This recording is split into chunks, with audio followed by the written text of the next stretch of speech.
नमस्कार प्यारे बच्चों, आप देख रहे हैं मेरे YouTube चैनल मुनीश मैथ, जिसके अंदर हम करने जा रहे हैं छठी कक्षा का गणित। और छठी कक्षा के गणित की एक्सरसाइज 2.3 तक हमने पहले ही कर लिया है।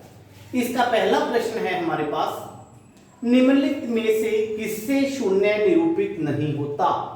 पहला प्रश्न ये है हमारे पास 4 इसके पार्ट दिए गए हैं, ए, बी, सी और डी। चारों के अंदर हमने ये बताना है कि इनमें से किसके द्वारा शून्य निरूपित नहीं होता, मतलब किसका आंसर 0 नहीं आता। यहां पे देखें, पहले का आंसर 1 + 0 कितना आंसर आएगा, 1 है ना। फिर 0 गुना में 0 आंसर कितना आएगा, 0। 0 बटा में 2 आंसर कितना आएगा, 0। 10 में से 10 गए 0 बटा में 2, तो आंसर कितना आएगा, 0। ठीक है, तो हमारा जो आंसर आया वो ए ऑप्शन आ गया। कैसे आया, इन्होंने पूछा था निम्नलिखित में से किससे शून्य निरूपित नहीं होता, किसका आंसर शून्य नहीं आता, तो ए पार्ट का आंसर शून्य नहीं आता। उसके बाद प्रश्न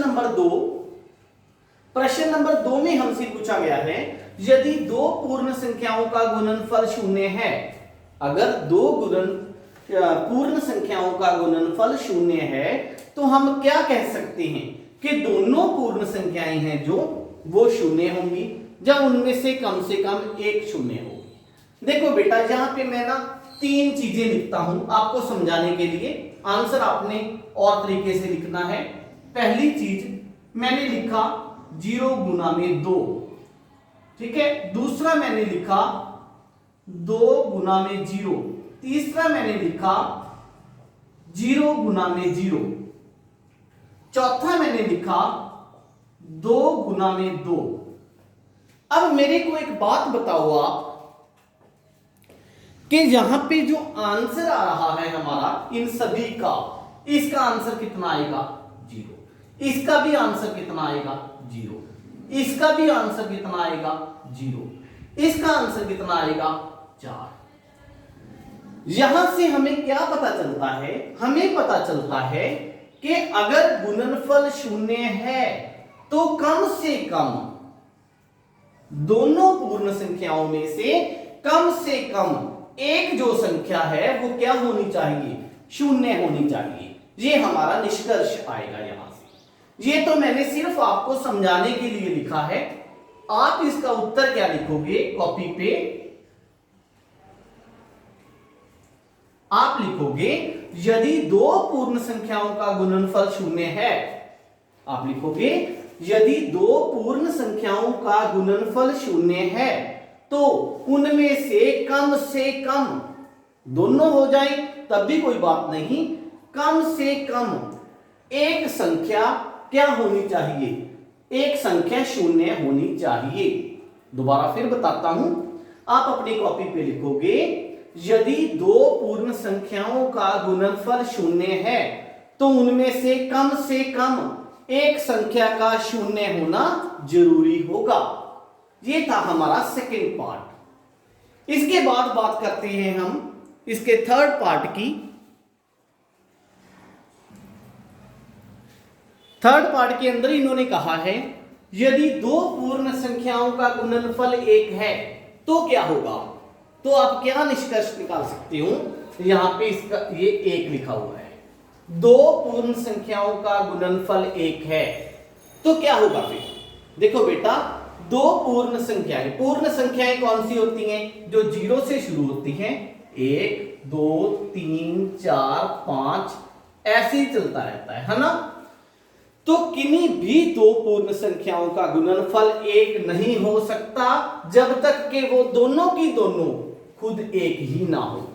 अगर हमने इस 1 की जगह पर कोई भी पूर्ण संख्या ले ली, अगर 0 ले ली तो आंसर 0 होगा। अगर हमने किसी और संख्या को लिया तो आंसर कोई और आएगा। अगर हम चाहते हैं कि 2 पूर्ण संख्याओं का गुणनफल 1 आए तो दोनों की दोनों पूर्ण संख्याएं क्या होनी चाहिए, 1 होनी चाहिए। तो इसका उत्तर आप क्या लिखोगे बेटा, उत्तर में आप लिखोगे यदि दो पूर्ण संख्याओं का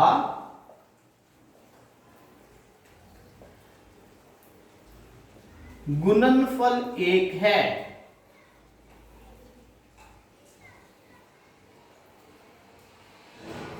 तो दोनों पूर्ण संख्याएं एक होनी चाहिए। ये आपका उत्तर आएगा, क्योंकि एक गुना में एक कितना होता है, एक होता है। बाकी कोई भी पूर्ण संख्या आप ले लो, आपका आंसर एक नहीं आ सकता। क्लियर? ये आपके तीसरे प्रश्न का उत्तर है। इसके बाद प्रश्न नंबर 4।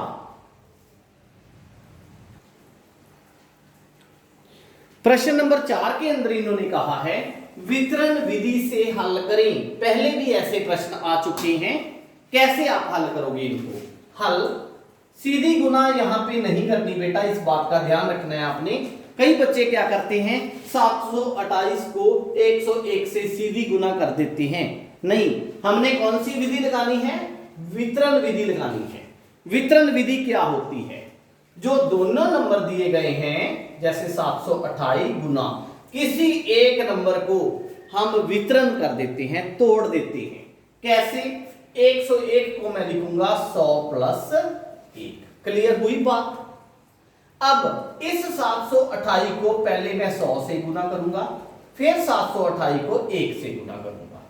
देखो फिर 728 गुना में 100, बीच में निशानी किस चीज की है? प्लस की।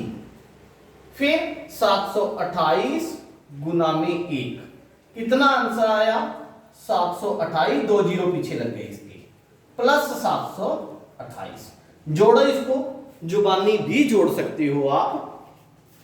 इकाई का अंक ले लो, 8 प्लस 0 8, फिर 2 प्लस 0 2, 7 प्लस 8 15 का 5, कैरी 1 आ गया, फिर 2 1 3, फिर 7 का 7। ये आपका आंसर आ जाएगा। क्लियर हुई बात? ये थी हमारी वितरण विधि। उसके बाद सेकंड पार्ट है, ठीक है, 5 4 3 7 को 5437 को गुना करना है 1001 के साथ। कैसे गुना करोगे? 5 4 3 7 गुना 1000 प्लस 1 लिख लोगे, फिर इसके साथ गुना, फिर इसके साथ गुना, हो जाएगा ना अपने आप। ये था इसका बी पार्ट। उसके बाद सी पार्ट है 824 गुना में 25।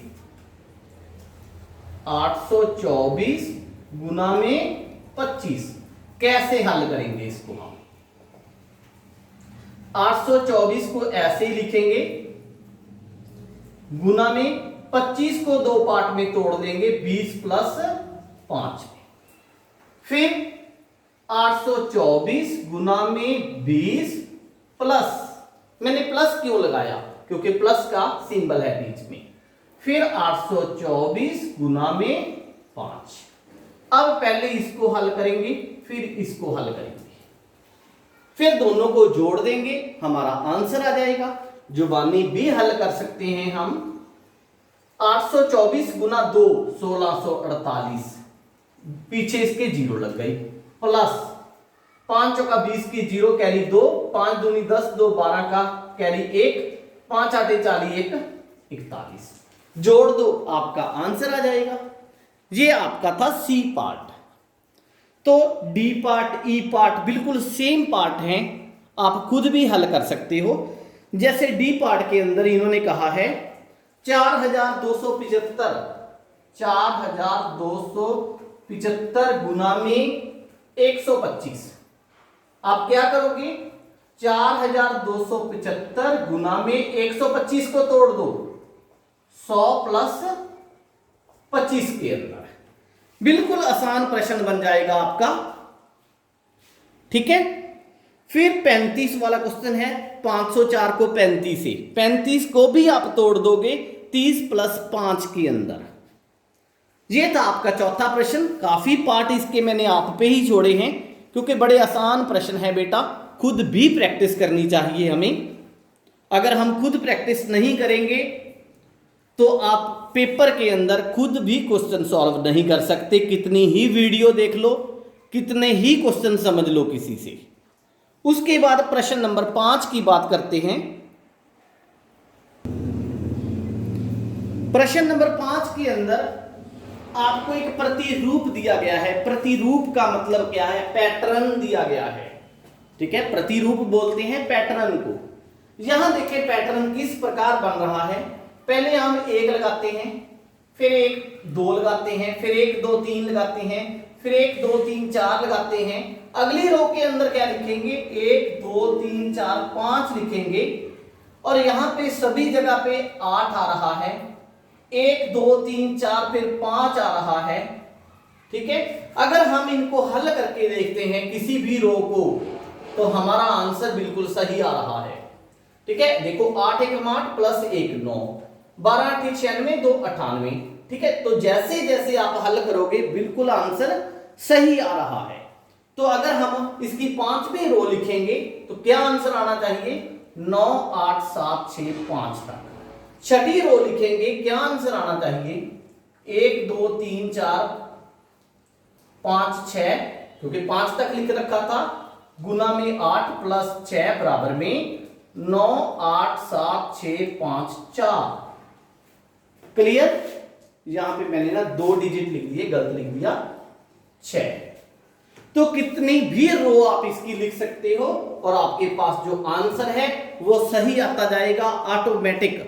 आपको कैलकुलेशन करके देखने की जरूरत नहीं है। ऐसे जो प्रश्न होते हैं, ऐसे प्रश्न आपको सिर्फ प्रतिरूप समझाने के लिए होते हैं कि गणित के अंदर ऐसे काफी सारे पैटर्न बनते हैं, ठीक है, जो बिल्कुल आंसर सही देते हैं। क्लियर? तो ऐसे काफी और भी पैटर्न हैं जो हमारे अगले पार्ट्स के अंदर आएंगे। ये थी आपकी एक्सरसाइज 2.3। तो इसी के साथ हमारा दूसरा अध्याय समाप्त हो चुका है। अगर किसी भी बच्चे के मन में कोई भी प्रश्न है तो मेरे YouTube के कमेंट बॉक्स में कमेंट कर सकता है, आपको आंसर दिया जाएगा। अगर आपको मेरी वीडियो अच्छी लगी तो मेरे चैनल को सब्सक्राइब कर लें ताकि आपको नोटिफिकेशन मिलती रहे जब भी मैं नई वीडियो को अपलोड करूंगा। और मेरी वीडियो को अपने साथी मित्रों के साथ शेयर करें। Thank you.